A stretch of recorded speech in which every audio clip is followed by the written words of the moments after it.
Bueno, bienvenidas y bienvenidos. Arrancamos con 5 minutos apenas de cortesía este evento sobre inteligencia artificial en el campo de la movilidad. Sabéis que es uno de los seminarios, de los eventos y de los encuentros de Carnet Insights. Vamos a tener un pequeño espacio para preguntas, para Q&A, si queréis, más o menos a 15 minutos de terminar, por si queréis ir pensando y calentando el brazo. Lo tendremos luego. Os presento rápidamente, empezando por aquí, a Oliva García.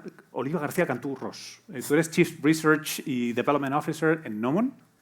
¿En qué consiste esto? ¿Qué es lo que haces en tu día a día? ¿Qué es lo que hago?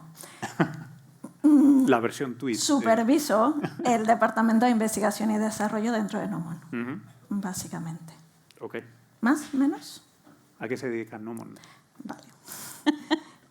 Nomon es una empresa que se dedica al análisis de datos, ¿vale? De fuentes masivas de datos y al uso de técnicas de modelos basados en datos para tener una mejor foto de la movilidad. Desarrollar distintas soluciones basadas en datos y en técnicas de análisis de datos que nos permitan extraer algunos insights, que nos permitan conocer comportamientos y el estado de la movilidad y de la actividad de las personas a lo largo del día. Y esto nos ayude a alimentar algunos modelos que nos permitan hacer una mejor gestión de distintos recursos. Principales áreas de aplicación de los modelos en los que trabaja Nomon, que pueden ser descriptivos o predictivos, pues son el área de movilidad, urbanismo, ciudades inteligentes, turismo y algunas cosas más relacionadas que son un poco más tangenciales, que tienen que ver con retail y otras áreas, bueno, también medio ambiente, todas las áreas que se ven afectadas por cómo nos movemos las personas o cómo hacemos un uso de los espacios las personas.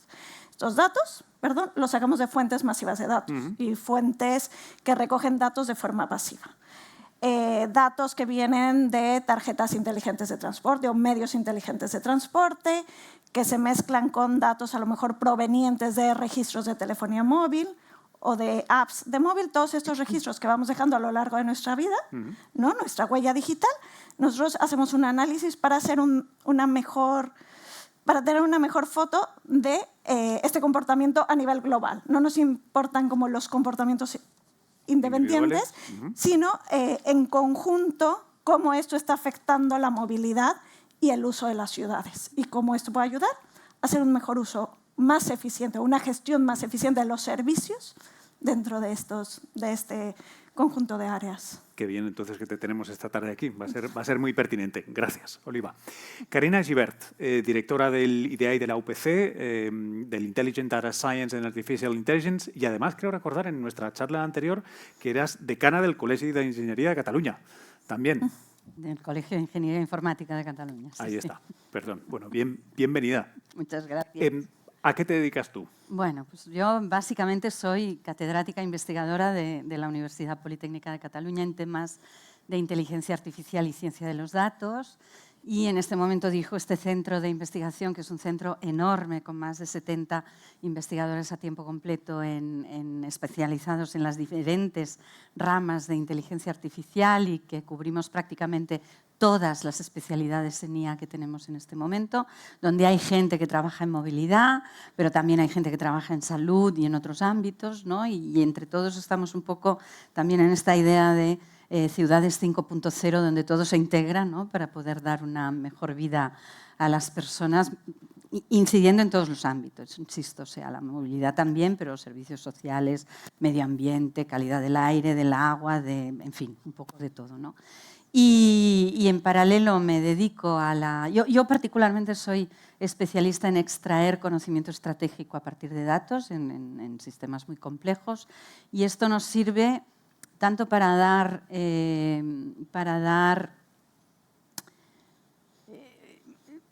predicciones y mejor gestión A nivel muy operativo, hemos trabajado durante muchísimos años en redes de distribución de agua, por ejemplo, o en procesos de depuración de agua potable, pero también hemos trabajado en los niveles de decisión más estratégica, dando recomendaciones a los gobiernos, ¿no?, sobre cómo desplegar determinados servicios en determinadas ciudades o incluso cómo desplegar, esto ya es una cosa que hicimos hace más tiempo, pero cómo desplegar los servicios de salud mental en los países subdesarrollados, por ejemplo, a nivel internacional, ¿no? Entonces, lo que tiene la inteligencia artificial es esta transversalidad que te permite entender la complejidad de un fenómeno difícil, desde el punto de vista más operativo hasta el punto de vista más estratégico, coger esta visión de pájaro y poder ver cómo tienes que gestionar aquello para funcionar mejor, ¿no? Y la otra cosa que estoy haciendo ahora es, desde esta posición de decana del Colegio de Ingeniería Informática de Cataluña y también como miembro de la Junta del Consejo General de Colegios de Ingeniería Informática de España, es ver cómo podemos mejorar la gestión de talento, que es muy escaso el talento en estas especialidades, ¿no? Y cómo podemos ayudar a un mejor desarrollo de la profesión y a un mejor desarrollo del sector.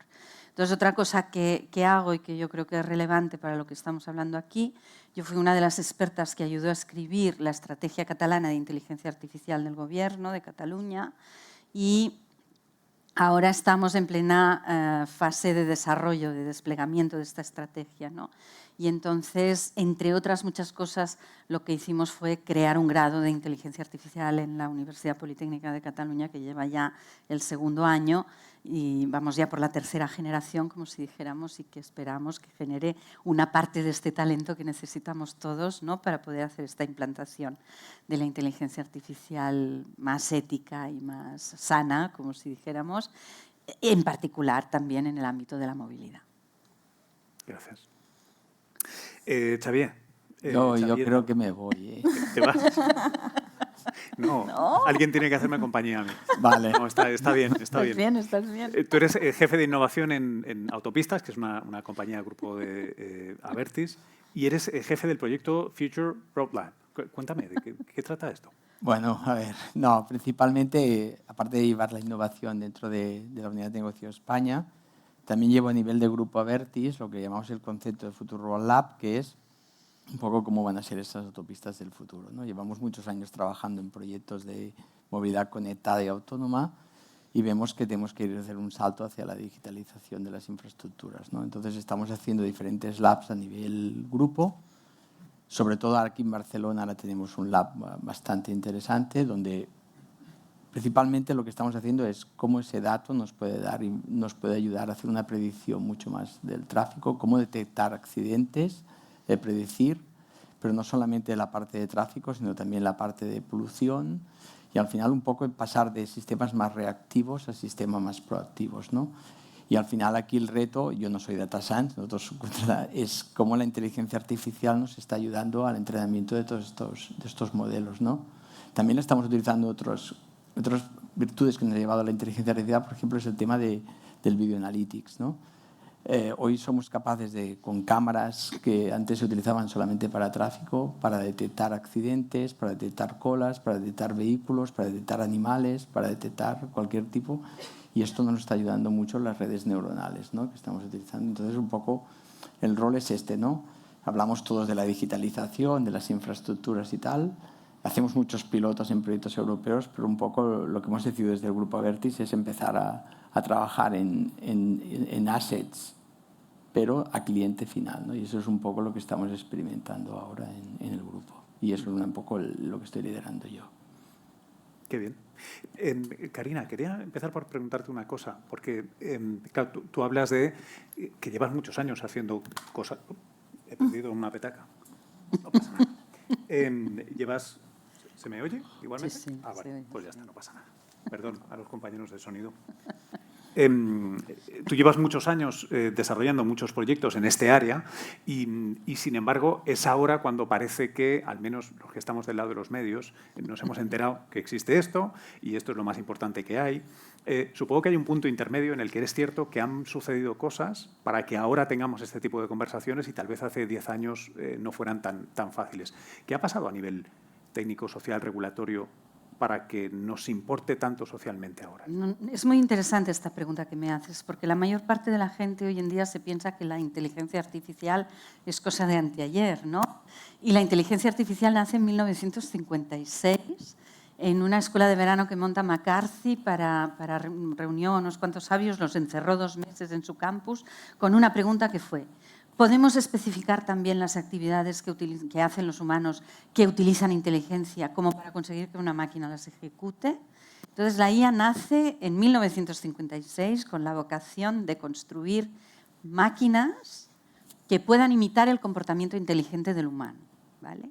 Y esto se ha podido desarrollar durante todos estos años basado en 3 grandes palancas formales, que son todo lo que deriva del álgebra, de la estadística y del tratamiento del dato, que viene un poco a partir de todos los formalismos de procesamiento del dato y de modeling, ¿no? Pero en inteligencia artificial hay otra fuente de información que es muy poderosa, que es lo que saben los expertos, que a veces es muy difícil de traducir en datos y que desde la IA se puede tratar formalmente a través de otra palanca formal que es la lógica, ¿vale? Y la tercera pata son los lenguajes de programación, lo que permite implementar todos estos métodos y que esto al final encuentre una expresión real en una cosa que se ejecuta y que tú la puedes aplicar al mundo real, ¿no? Entonces, a lo largo de todos estos años, las primeras etapas de la inteligencia artificial, yo recuerdo hace 30 años en mi departamento que había ya expertos en transporte que trabajaban en el transporte inteligente. Los primeros proyectos europeos eran de los años 90, ¿vale? Entonces, además, Cataluña ha sido pionera, o sea, estábamos haciendo tráfico inteligente cuando nadie sabía ni lo que era el tráfico inteligente, ya estábamos con París y Helsinki haciendo pilotos, ¿no?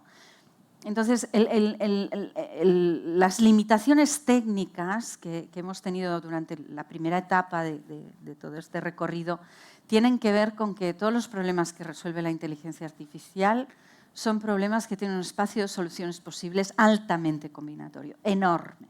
Entonces, para tú visitar estas soluciones necesitas una potencia de cálculo extraordinaria, ¿no?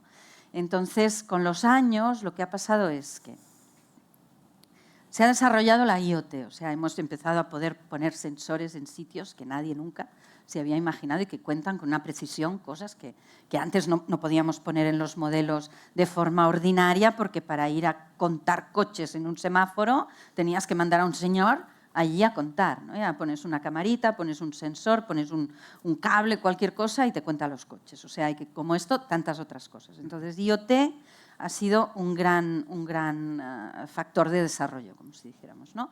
Después hemos desarrollado las tecnologías cloud, es decir, que yo tomo datos de sensor en un semáforo de Barcelona y los puedo mezclar con los que vienen de París, ¿no? Porque lo pongo todo junto, porque esto me circula por la red de forma absolutamente trivial en estos momentos, sin fallos de transmisión, que no sé qué, y además lo puedo alojar en un cloud donde todos podemos acceder, ¿no? Y encima tenemos computación de altas prestaciones que nos permite procesar unas bases de datos inmensas que antes eran intratables y que ahora se tratan así. Y encima las tecnologías han mejorado y lo que antes con una red neuronal normal necesitabas 4.000 iteraciones, pues ahora lo haces en 3, porque haces una red profunda, ¿no? O sea que ha sido como la combinación de muchas palancas de desarrollo tecnológico, de lo que se llaman las tecnologías emergentes, ¿no? Me he olvidado el 5G, ¿no? Que es otra línea importante. La ciberseguridad también ha mejorado lo suficiente como para poder tener estas cosas en el cloud, ¿no? Que cuando hablas, por ejemplo, de datos de movilidad, pues si no los tienes suficientemente anonimizados, si no los tienes suficientemente securizados, pues mirar, ahora que tenemos tantas guerras abiertas, ¿no? ¿Dónde tengo que poner la bomba? A ver dónde va la gente a comprar el sábado y todo esto, si no lo securizas bien, pues estás abriendo muchísima vulnerabilidad en los territorios, ¿no? Por tanto, sí que es cierto que ha hecho falta toda una serie de tecnologías de acompañamiento que se han desarrollado de forma muy solvente y que ahora están creando la base tecnológica para que la inteligencia artificial pueda eclosionar, ¿no? Okay. Entonces, la cosa que es interesante aquí es que de todas estas tecnologías, la única que extrae valor del dato es la IA, ¿eh? Porque el cloud lo guarda, el IoT lo recoge, el 5G lo transmite, pero nadie se lo mira, este dato. Entonces, la única que realmente añade valor es la inteligencia artificial. Oliva, ponnos algún ejemplo de cosas que hacéis en el que estáis precisamente eso, extrayéndole datos, ordeñando ese dato para conseguir luego cosas maravillosas. Para luego conseguir cosas maravillosas. Claro. Un ejemplo muy concreto y un ejemplo con el que todos nos podemos sentir identificados, ¿no? Dentro de la gestión del transporte público, pues la gestión del transporte público ahora mismo se basa en un agregado de la demanda típica que hay en ciertas zonas, en un día medio, cuántos buses tengo que poner, con qué frecuencia, etc. ¿Qué pasa un día que voy a tener tráfico, un día que voy a tener partido, un día que el tráfico por alguna razón se va a esquiciar? La demanda va a subir y no lo tengo dimensionado. Bueno, nosotros, por ejemplo, en algunos de los modelos de predicción y de gestión de algunas de las soluciones que tenemos para apoyo a la gestión del transporte público, tenemos estos modelos predictivos que son muy sencillos, o sea, sencillos en el sentido más de behavioral, del comportamiento y demás, son relativamente sencillos y nos permiten estimar bajo distintas condiciones que distorsionan tu día a día cuál va a ser una demanda típica, cuántos refuerzos tengo que poner, qué líneas de transporte público tengo que desaparecer, bajo qué circunstancias para convertirlas en soluciones de transporte a la demanda y hacer mucho más eficiente el transporte y mucho más económico. Bueno, si yo tengo todo el historial del comportamiento, las características de los viajeros, puedo entender bajo qué condiciones mi normalidad se va a ver afectada y hacia dónde va a tender. O sea, este cambio, ¿en qué se va a traducir? Y a partir de ahí puedo actuar. Puedo pasar de mis modelos predictivos a prescriptivos y decirte, pues para ser mucho más eficiente el transporte público en estas y estas condiciones, lo que tienes que hacer es meter refuerzos aquí, quitarlos de esta zona de la vía, porque solo va a generar más tráfico. Esto es un ejemplo como muy concreto y muy del aquí y el ahora. Este es un tipo de aplicación de estas que como ciudadanos, si funciona bien, no nos enteramos, ¿no? No te enteras. Porque yo quería un autobús, había un autobús, todo normal. Exactamente. Yo te enteras cuando no la funciona. hay. Exactamente. Eso te vas a enterar cuando no haya un autobús de refuerzo. ¿Cómo se vive con esa...? Porque claro, nunca tenéis éxito. Lo que tenéis son errores. Quiero decir públicamente. Quiero decir que es esta cosa de que cuando tú trabajas bien no se ha notado nada, ¿no? ¿Quién te viene a dar un premio? Es un reto, tiene que ser un reto hacer todo esto. Bueno, sí. Oye, Xavier, una pregunta. ¿Cuáles son los principales, o algunos, de los escollos, retos de la movilidad que se ven desde tu perspectiva? Es decir, lo de transporte público, creo que el ciudadano medio se lo puede imaginar. Un partido del Barça, ostras, trastoca la diagonal. Pero ¿qué otras cosas que tal vez no sean obvias para el ciudadano medio os preocupan? A nosotros nos preocupa Sí. Abertis, interurbano. Sí. Bueno, primero de todo me gustaría añadir una cosa de que has comentado del 5G. Oye, y hablad cuando queráis, ¿eh? No, lo digo no estoy porque aquí repartiendo. ha comentado el tema del dato, pero Sí. también, ahora yo hablo desde una perspectiva de negocio, hemos de balancear estos algoritmos, estos datos, Sí. con los beneficios y las ventajas, porque una cosa es desde un punto de vista científico y la otra es desde un punto de vista real, ¿vale? Porque nosotros estamos trabajando con datos, también estamos trabajando con datos utilizando redes 5G, donde ahora ya no está en el cloud el dato, sino está en la infraestructura, y allí estamos aplicando los algoritmos un poco para bajar los costes de operación del cloud, pero tampoco sabemos ahora qué nos va a costar en un futuro trabajar con datos en las infraestructuras, en el edge, ¿no? Entonces, aquí también debe haber un balance entre lo que es todos los datos que somos capaces de generar, todos los datos que podemos comprar, con las ventajas y los beneficios, ¿no? Entonces, a veces la inteligencia artificial está bien, pero cuidado, que a veces muy rápido hablamos de inteligencia artificial como unos beneficios, sí, pero mira los costes operativos y las ventajas que te va a dar, ¿no? Entonces, ¿Y los beneficios para quién? También.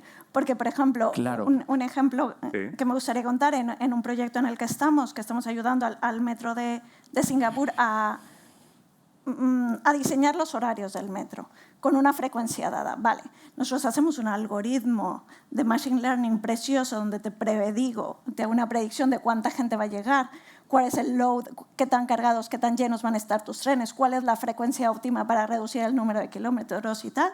Y te sale un modelo perfecto, precioso, que te optimiza y te reduce la energía, el gasto energético te lo reduce, no sé, a un 70%, en un 70%.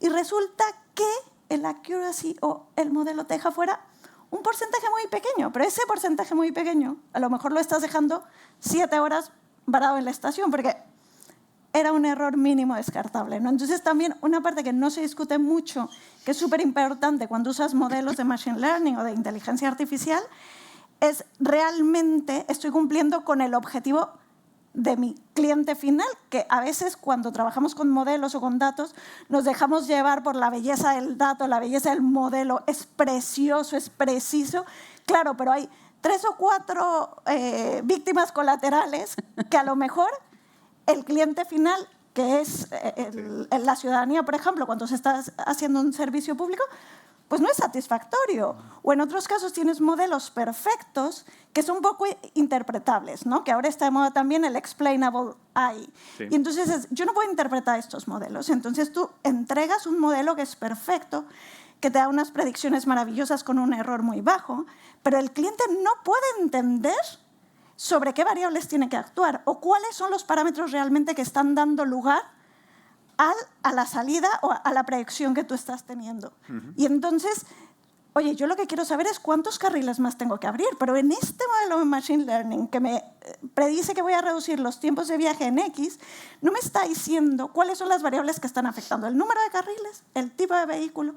Entonces, este tipo de cosas también es muy importante cuando hablamos de inteligencia artificial, no dejarnos llevar por las métricas de precisión, sino tener siempre en cuenta la pregunta a la que queremos responder. Esto, bajarlo del abstracto al concreto. ¿Qué quiero resolver?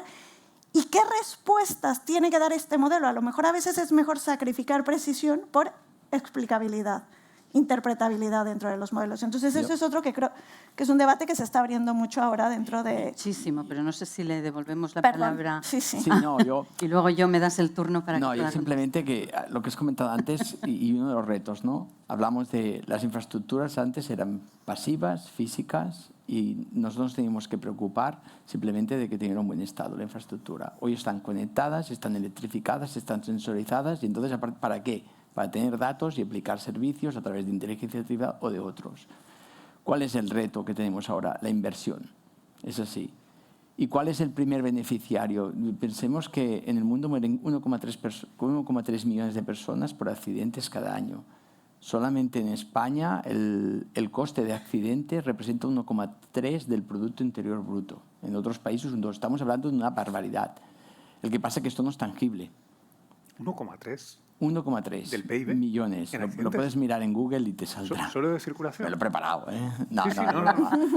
No, es así, es así. Y 1,3 del Producto Interior Bruto. Estamos hablando de costes asociados privados, públicos. Estamos hablando de que el retorno de una inversión sería... Y a partir de esto sería la base para crear estos nuevos servicios, ¿no? Supongo que hablaremos, si a lo mejor hablaremos de las congestiones, cuáles son, la movilidad como un servicio, sí, esto está muy bien.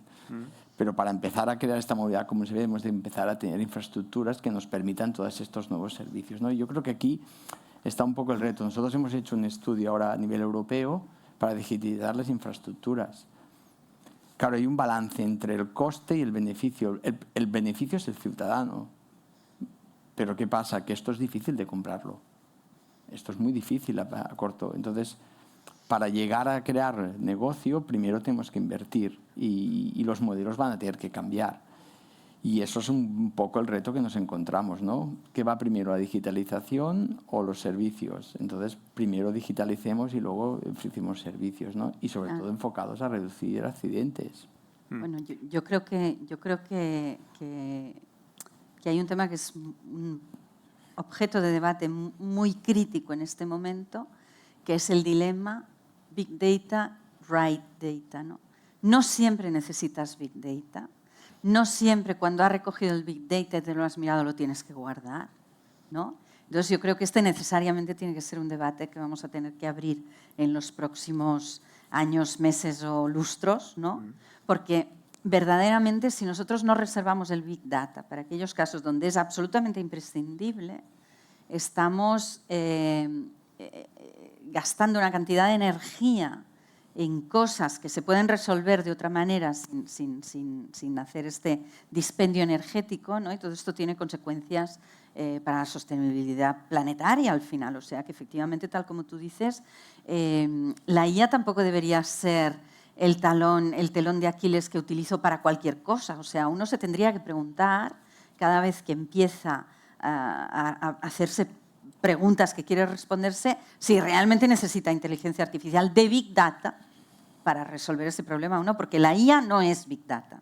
O sea, hay una parte enorme de la inteligencia artificial que no es Big Data, ¿no? Y que en este momento la tenemos un poco escondida porque parece que solo la que sale en la tele solamente está tan indecente, ¿no? Y tan insostenible y tan inética y tan todo, ¿no? Entonces, aquí hay una pata que es importante, que es hasta dónde necesitamos replantear las infraestructuras de datos, porque yo pienso que pasar del Big Data al Right Data seguramente pasará por cambiar los modelos de representación del dato, ¿vale? Y tendremos seguramente que ir a otras estructuras que ya no son estas tablas que utilizamos de forma infinita.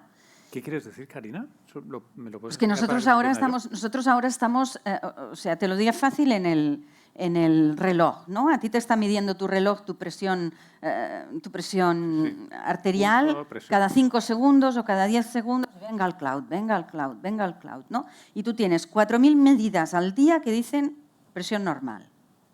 Pues seguro que no hace falta guardar 4.000 medidas que digan presión normal. Por 3 días al año que tú vas a tener la presión alta, pues igual me puedo guardar un registro que diga entre el 1 de enero y el 2000 de mayo de no sé cuánto, normal, y el día tal, ahí sí que expando el dato, ¿no? O sea que seguro que vamos a tener que ir a una fórmula comprimida de conservar los datos, que luego la podamos descomprimir para hacer los análisis históricos y no sé qué, seguro. Pero seguro que vamos a tener que cambiar la forma como estamos guardando los datos ahora, ¿no?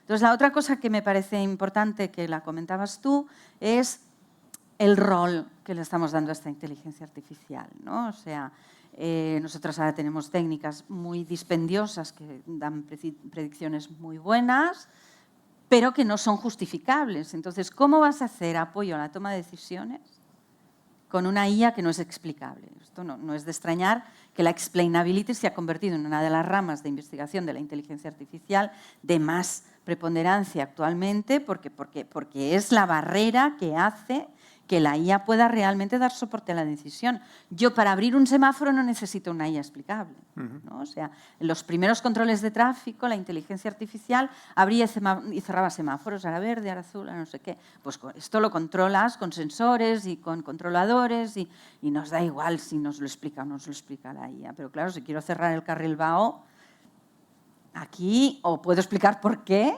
o el de territorio no se va a tomar la molestia de asumir esta predicción. Entonces, ahí sí que es muy importante no solamente que la IA sea explicable, sino que la construcción del propio modelo de IA ya esté bien insertada en el contexto donde luego tiene que existir. Pero tú antes decías, bueno, es que este 1% de error, claro, pues si este 1% de error resulta que te deja sin servicio público a la gente del Carmelo, pues ahí tienes un problema de ética enorme, porque estás privando de un derecho a un ciudadano que tiene el mismo derecho que el que vive en el Raval, ¿no? Entonces, esta es la otra pata. La otra pata es cómo nos aseguramos de que la implantación de los algoritmos de inteligencia artificial sean éticos. Y que sean éticos pasa por muchas cosas, porque sean seguros, porque sean robustos, porque sean justos.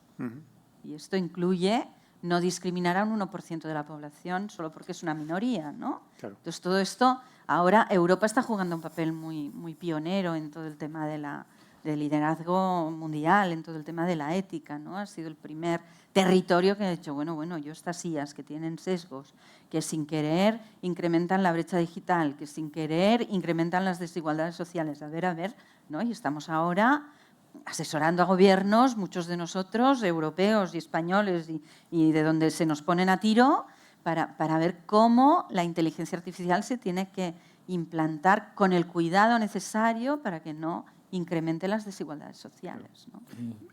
Una cosa que ¿Querías decir algo, Oliva? No. Vale. Una cosa que me estaba planteando yo, antes de que empezar esto, estábamos teniendo la conversación sobre si los patinetes eléctricos se han prohibido o no se han prohibido, porque, ¿no? Estamos sufriendo en nuestras propias carnes los retos de la movilidad contemporánea. Y es que estamos todavía dando bandazos, ¿no? Estamos probando cosas. En este sentido, este tipo de herramientas, ¿para qué nos pueden servir a la hora de tomar decisiones? Porque aquí sí necesitamos poderlas explicar. Decisiones que tenemos que tomar, entiendo que municipios o zonas geográficas un poquito más extensas en las que tenemos que ponernos de acuerdo en sí. Tenemos metros ligeros, más trenes, hacemos carriles reversibles para que entren más coches que sean autónomos. O sea, este follón de opciones que tenemos ahora, hace 30 años era el coche, no el coche, el cercanías, no el cercanías y poco más. ¿Cómo nos puede ayudar realmente a tener un poco de claridad en lo que tenemos ahora? ¿Quién la quiere? Claro, pero por ejemplo ahora en Barcelona ya tenemos un caldo de cultivo donde los de la IA podríamos ayudar, ¿no? O sea, pero lo dices en condicional. Nosotros hace un tiempo sí. que estamos en el ayuntamiento, se están aplicando estas técnicas de, ¿cómo lo llaman?, de urbanismo táctico, ¿no? Y te dicen, superisla aquí, ¿no? Y ahora corto el tráfico aquí porque esto va a bajar la contaminación de la ciudad. Y ahora han pasado no sé cuántos años y te vienen los de contaminación y dicen, ¿qué va? Esto no ha bajado nada, porque como bloquea todas las calles de llegada y salida a esta superisla, lo que está haciendo es redistribuir la contaminación, pero en realidad la contaminación global nos chupamos la misma que antes, ¿no? Y además resulta que los fines de semana, estas zonas, no sé dónde, la gente tiene miedo porque no pasa ni Dios, la gente no pasea, ¿no? Entonces, en realidad la IA sí que puede recoger todos estos datos y empezar a hacer modelos y ver si realmente hemos mejorado o hemos empeorado en las métricas y en el impacto que nosotros pretendíamos con estas técnicas. O sea que la evaluación del impacto de las políticas públicas y de las decisiones en movilidad también es objeto de que los algoritmos de inteligencia artificial puedan evaluar este impacto y puedan hacer aflorar si el impacto realmente es el esperado o no, ¿no? Nosotros, por ejemplo, ahora hemos estado trabajando mucho en micromovilidad, en última milla, ¿no? Y nos hemos preocupado de ver, tú antes hablabas de cómo se prevén las incidencias de tráfico o de transporte a gran nivel, pero nosotros nos hemos estado preocupando de cómo te aseguras la permanencia de la disponibilidad del servicio de bising, ¿no? Porque cuando viene el pirotécnic de la Merced, tú te vas a las estaciones de bising de los aledaños del pirotécnic de la Merced y el desgraciado que quiere ir al pirotécnic llega y no sabe qué hacer con la bici porque está todo lleno, ¿no? Y el que sale se va a casa a pie porque están todas las estaciones vacías, ¿no? Entonces, si tú pretendes que tus ciudadanos utilicen el transporte público, tu transporte público tiene que dar permanentemente solución. O sea, no puede ser que cada vez que tú necesitas la bici porque hay un evento importante, pues justo ese día ya sabes que con la bici no puedes contar, ¿no? Entonces, todo esto la inteligencia artificial ayuda a poder prevenir a tiempo, ¿no? Y entonces, en el caso de Bising, por ejemplo, ellos tienen estaciones ambulantes y en un momento dado lo llaman estaciones virtuales, que si tú les avisas y les dices, mira, mañana va a haber quilombo en Plaza España y alrededores, pues ellos pueden poner allí lockers adicionales, pueden bajar bicicletas mientras está apareciendo, mientras está teniendo lugar el pirotécnico para que esté todo lleno de bicicletas cuando se acaba, etcétera, etcétera, etcétera. Esto es uno de los grandes problemas de Bising, ¿no? De los servicios de Bising, que las bicis al final terminan donde las dejan los usuarios, pero luego las necesitas en un sitio donde nadie ha ido, ¿no? Y por tanto todo esto se tiene que mover de otra manera. Entonces ahí la IA también puede ayudar. Sí, un poco complementando con lo que decía Karina, es importante, yo creo, no abusar de la IA y no usarla si no se necesita. Es decir, por ejemplo, en un estudio de impacto, a lo mejor podemos usar algunos modelos clásicos que hemos usado toda la vida de transporte. Y a lo mejor es necesario en algún momento meter IA. ¿Por qué de pronto se vuelve relevante la IA y nos olvidamos que llevamos años con un historial de modelos de transporte y de tráfico agregados que se han estado usando y que se han usado para diseñar políticas de si cierro manzanas o no, si abro carriles o no? Pasa que la movilidad de ahora, como hablábamos, es una movilidad mucho más flexible. Antes nos conformábamos con líneas fijas porque no había oportunidad de más. Ahora podemos tener transporte a la demanda, podemos tener movilidad compartida y es aquí donde los modelos de tráfico clásicos empiezan a fallar. Porque no están adaptados, porque no están diseñados para una movilidad donde la demanda y la oferta están acopladas. Porque cuando teníamos líneas fijas de transporte público, pues el bus siempre pasaba por la misma parada a la misma hora y ese era el supply, esa era la oferta. Cuando tenemos, por ejemplo, movilidad compartida, tu oferta depende mucho de la demanda de unas horas antes.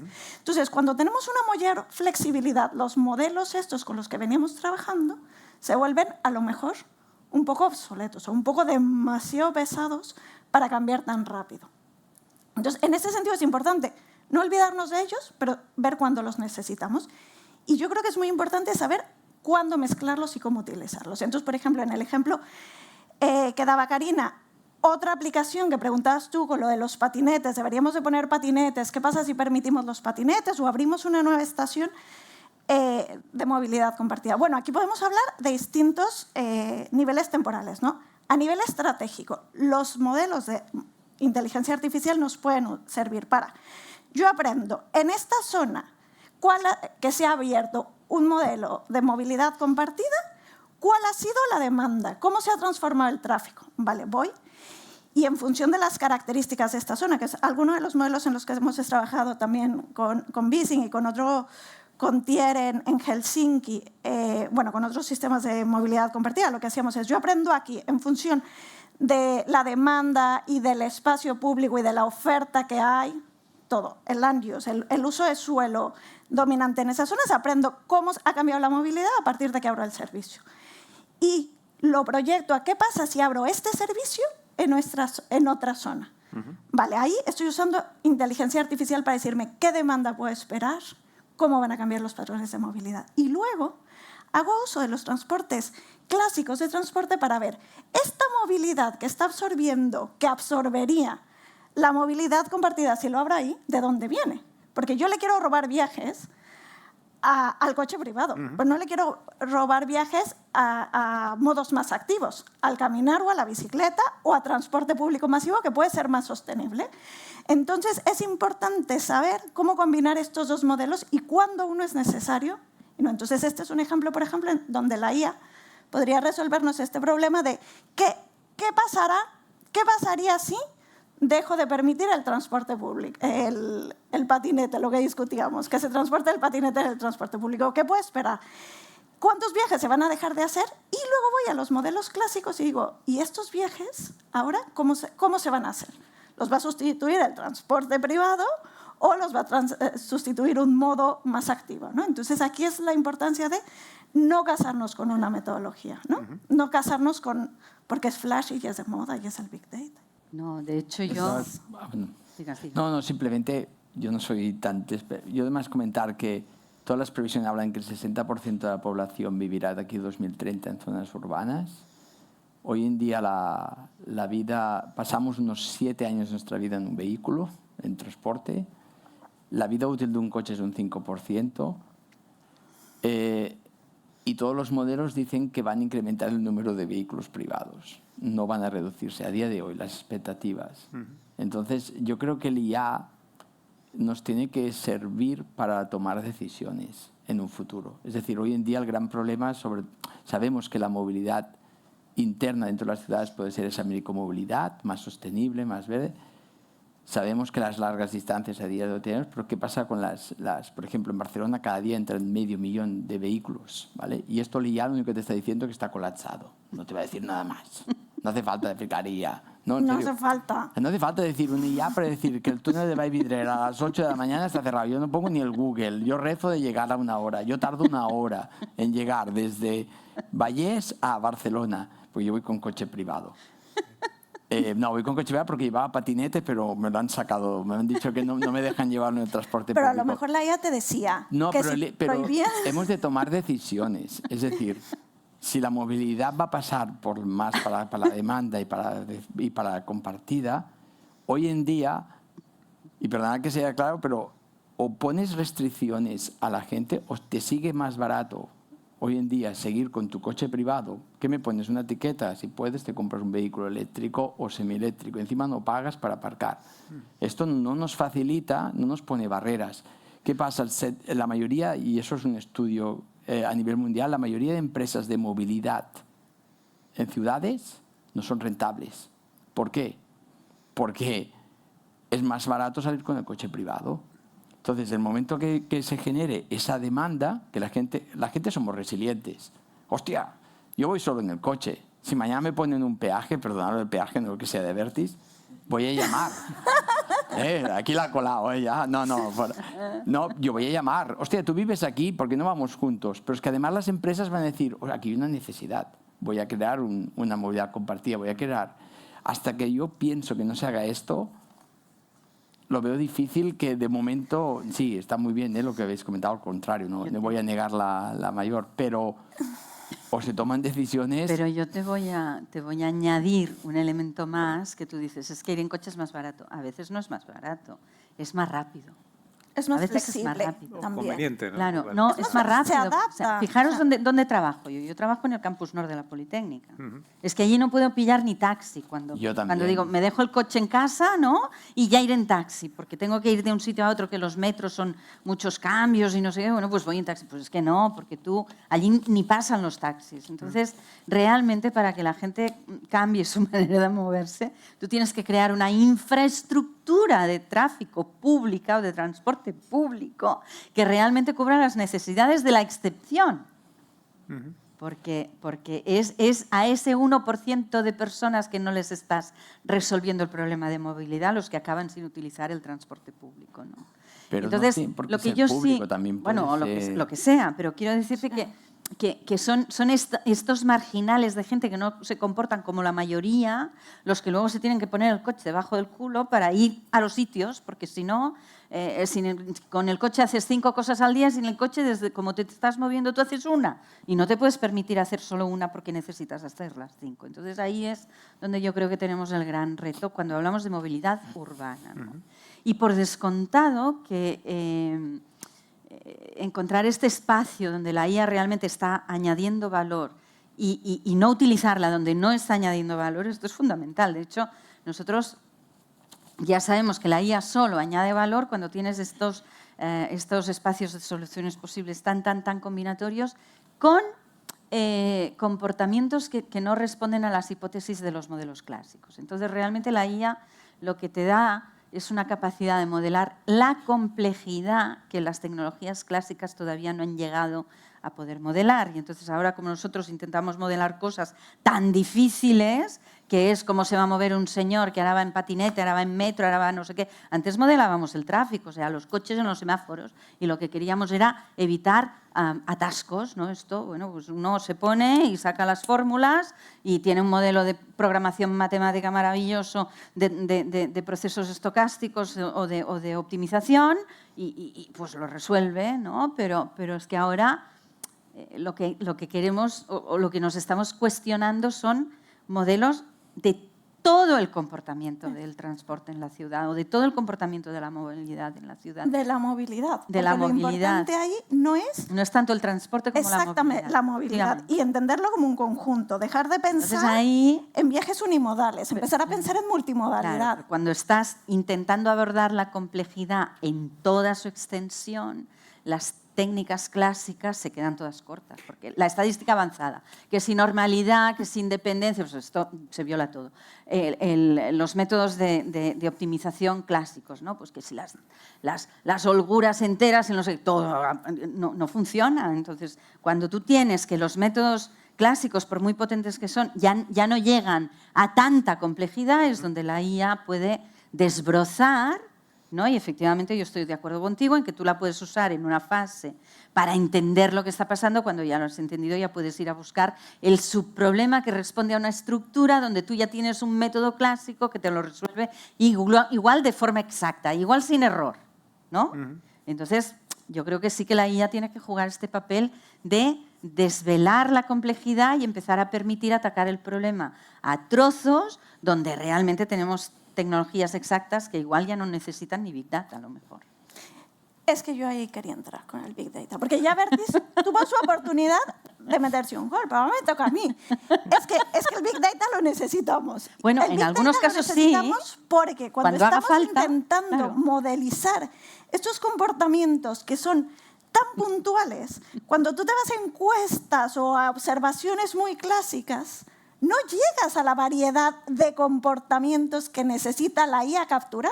Pero es que yo no estaba confrontando usar Big Data contra encuestas. Exactamente. No, pero voy Big Data hacia Good Data. Entonces, ¿qué pasa? Y por eso es súper importante, por ejemplo, el máster que mencionabas.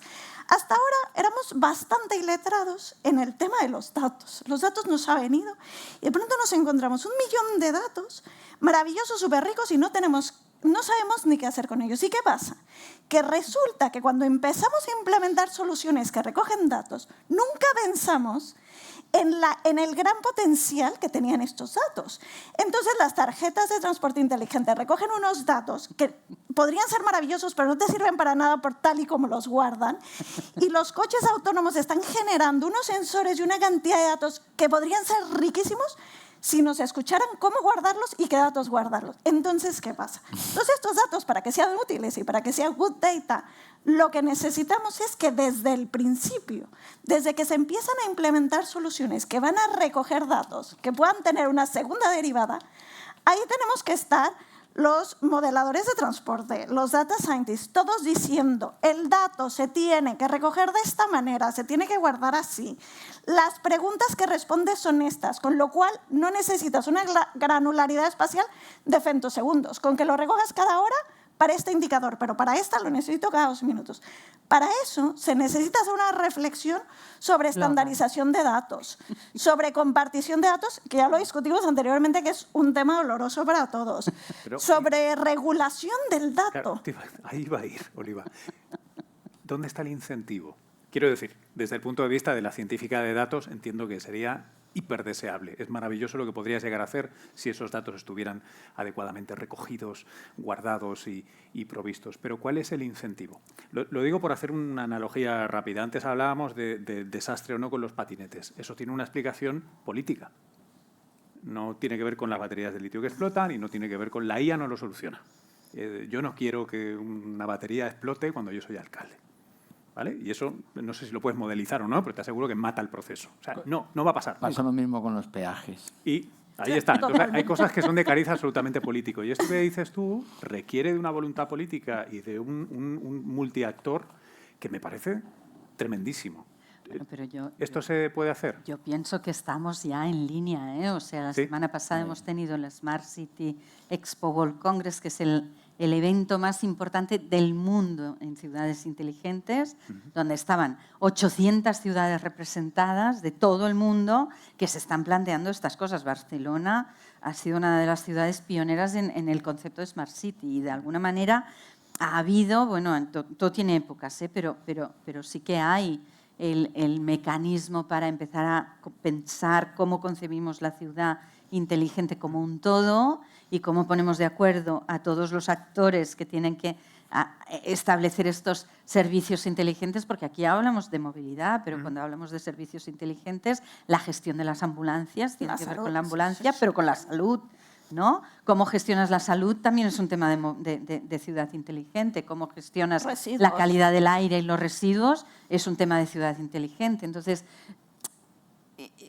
yo lo que pienso es que esto es una cosa que es como muy enorme, ¿no? Y no la podemos resolver en 2 días, pero yo creo que estamos en el camino. Yo creo que ya los ayuntamientos son conscientes de que necesitamos abordar estos problemas y no lo pueden hacer solos y lo tienen que hacer de la mano de los ecosistemas correspondientes y tienen que incorporar a todos estos actores para poder tomar estas decisiones. Y por descontado que la decisión política siempre estará por encima, ¿no? Pero bueno, desde el punto de vista tecnológico yo creo que podemos llegar a dibujar tan claramente cómo está la cosa que la decisión política sea casi ineludible, ¿no? Y el tema es complejo. Nosotros estamos en proyectos de movilidad autónoma.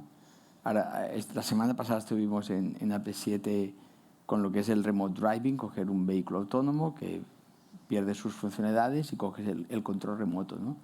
Claro, coger un control remoto, yo les decía a los fabricantes, sí, va el de Volvo a coger el control, aquí va un operador, pero ¿cómo mueves ese vehículo, no? O tienes una percepción del tráfico en tiempo real para moverlo en una zona. Por eso el dato será básico para todo el tema de seguridad. Otro proyecto que estamos haciendo es de movilidad autónoma de un shuttle, ¿vale?, que unirá Francia con España, donde será nivel 4 de autonomía. Pero claro, el tema ¿cuál es? Es primero, gestión de la demanda. ¿Cuándo sale ese vehículo? ¿Cómo garantizas la seguridad? Todo esto, la única manera es trabajar con el dato, ¿no? Trabajar el dato y trabajar el dato en tiempo real. Luego ya hablemos de algoritmos y tal. Claro, todos estos servicios, y aquí es donde está un poco el qué, ¿no? Que digitalizar, implementar comunicaciones y tal, tiene un coste. Tiene un coste, entonces, que es un servicio público, es un servicio privado, pero esto es un coste, ¿no? Y como ejemplo, solamente para destacar, un poco para que veamos cosas que se pueden hacer. Estamos ahora en un proyecto, sabéis que en las autopistas de Abertis hay lo que le llaman las vías eco, ¿no? Que si tienes un coche de 400 caballos pero tiene un motor eléctrico, te dan un descuento, ¿no? Si tienes un coche de 50 caballos, pagas porque no tiene la etiqueta. ¿Qué estamos haciendo? Estamos haciendo que teniendo el tráfico en tiempo real, sabiendo las predicciones de contaminación y sabiendo los riesgos, podemos enviarle una sugerencia al cliente para decirle, ves a esta velocidad, compórtate con porque estamos midiendo también las emisiones en tiempo real, compórtate y yo te aplicaré un descuento. Fíjate, cambiamos el riesgo de accidentes, modificamos las contaminaciones, pero claro, todo esto es dato en tiempo real. Entonces son cosas que nos está permitiendo hacer aquí hay un tema que has comentado tú y es donde tenemos ahora las discusiones. ¿Qué pasa? ¿Quién tiene la última decisión? ¿El operador ahora o el modelo, ¿no? Y aquí es donde estamos discutiendo. Nosotros... ahora es donde tenemos aquí las... Pero es que aquí no discutáis mucho, ¿eh? O sea, el humano. Human in the loop, siempre. El humano, ¿Sí? O sea, humano, siempre. Entonces los coches autónomos, ¿cómo irán? Los coches autónomos ya iremos discutiendo sobre la marcha. Los coches autónomos acabarán siendo autónomos si están en un ecosistema donde solo hay coches autónomos. Exactamente. El reto grande que tiene el coche autónomo en este momento es que tiene que interactuar con agentes que conducen desde otro paradigma que somos los humanos, ¿no? Entonces, cuando tú en una vía solo tengas autónomos, irán uno detrás de otro, pum, pum, pum, pum, pum.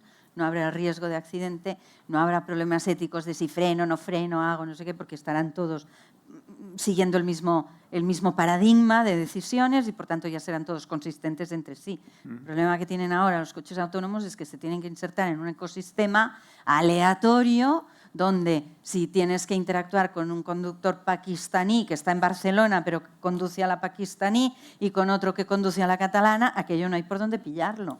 Bueno, yo aquí te podría, porque llevo 6 o 7 años trabajando en proyectos europeos, yo creo que lo que va a pasar, tenemos otros niveles, tenemos niveles 3 y tal, lo que se está trabajando a nivel europeo es que bajo unas condiciones X, en ese momento se pueda establecer la conducción autónoma. Eso sí. Ejemplo fácil, por la noche, logística, camiones, pues se puede hacer una dedicado. Es verdad que aquí tenemos retos en Europa comparados con Estados Unidos, porque Estados Unidos tiene 8 carriles, nosotros tenemos 3 o 2. Entonces, claro, un carril dedicado es un poco complejo, ¿no? Pero yo creo que sí que vamos a ver cosas en los próximos años de movilidad autónoma. Sí.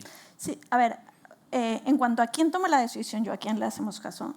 Otra vez, es que hay como este miedo con esta tendencia de la inteligencia artificial viene a sustituir al humano. Y yo creo que no tenemos que olvidar que la inteligencia artificial es como cualquier otra herramienta. Y a veces la gente que no trabaja en modelos les pide demasiado a los modelos. Los modelos no son más que una herramienta de ayuda a la toma de decisiones. Pero los modelos no toman decisiones.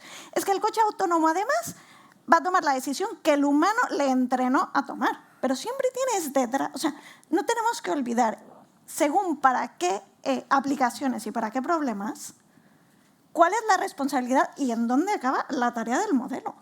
Yo digo que aquí vas a sustituir tantos viajes de transporte privado por transporte público bajo estas condiciones. Tú decides como autoridad, como responsable, si implementas o no esas condiciones y si estás cumpliendo las características para implementarlo. Entonces, el problema aquí es que perdemos el foco y le damos todo el poder a algo que en realidad Es que un carpintero nunca va a perder el trabajo por tener un martillo, pues lo tiene que saber usar.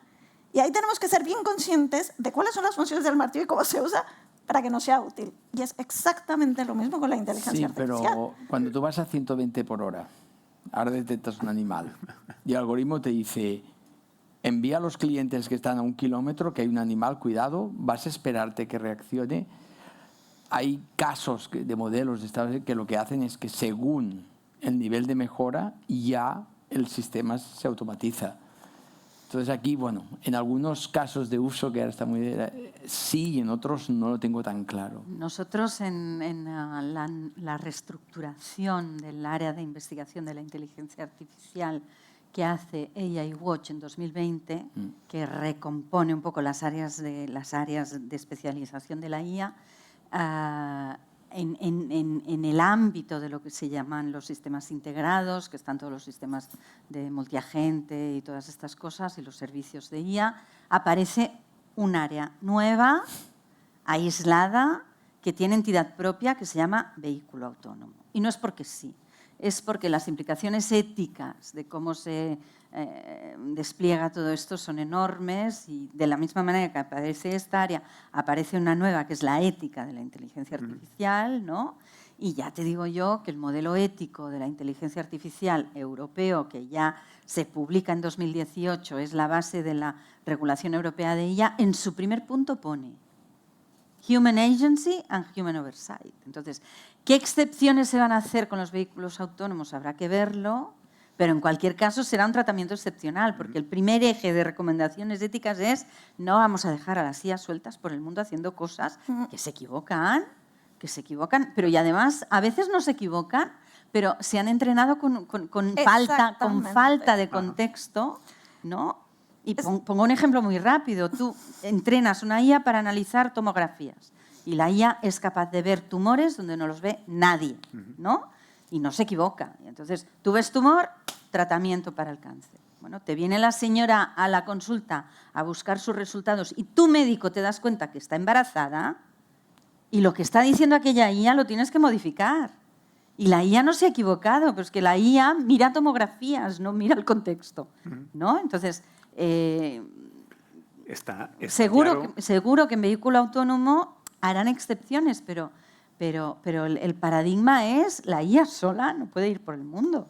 Os animo a que hagamos otra charla más en la que vayamos directamente a este tema, porque creo que hay miga y hay para También depende un poco de países. Estados Unidos estamos viendo que tenemos los robotaxis, claro, que están con sus cosas y tal y están funcionando. Aquí en Europa sería muy complejo, ¿no? Aquí yo lo que sí que os puedo decir es que a nivel de Europa, que se está trabajando en el sistema, hemos participado y hemos sido creadores de lo que es la clasificación de las infraestructuras. Al final son robots. Son robots que están circulando y yo siempre pongo el ejemplo de una operación salida, ¿no? Hoy en día vas a entrar a la autopista, pones el intermitente y dices folly y ya frenará. Leía esto, no lo puede hacer, ¿no? Entonces, no es así, ¿no? Y entonces dices, hostia, le meto, ¿cómo será este tío de detrás, no? Entonces lo que vemos es que sí que habrá una clasificación, entonces tenemos robots, tenemos sensores, también bajarán los costes y en determinadas infraestructuras habrá un ente que será el que gestionará. Tú vas a esta velocidad, tú lo que decías antes de los cowboys, ¿no? Vas a esta velocidad por este carril y a esta velocidad. Y esto también aumentará lo que es la capacidad de las infraestructuras, ¿no? Y eso es un poco por donde parece que podemos verla. Por eso se habla que las autopistas pueden ser los primeros receptores de los vehículos autónomos, porque es más fácil, ¿eh? Simplemente porque las ciudades es muy cómodo. Bueno, estamos tristemente 10 minutos por encima de tiempo y me dicen que tenemos que terminar. Es como cuando preparamos la sesión, lo mismo. Sé que tenemos para mucho rato. Dejamos algunas cuestiones anotadas y os animo a que las volvamos a discutir. Oliva, Carina, Xavier, muchísimas gracias por esta charla hoy. La verdad es que ha sido un gustazo. Espero que lo hayáis disfrutado y nos hemos quedado sin el tiempo de las preguntas, pero mientras se levantan y se intentan escapar, yo creo que las podéis atrapar en algún momento. Un placer. Muchas gracias. Gracias.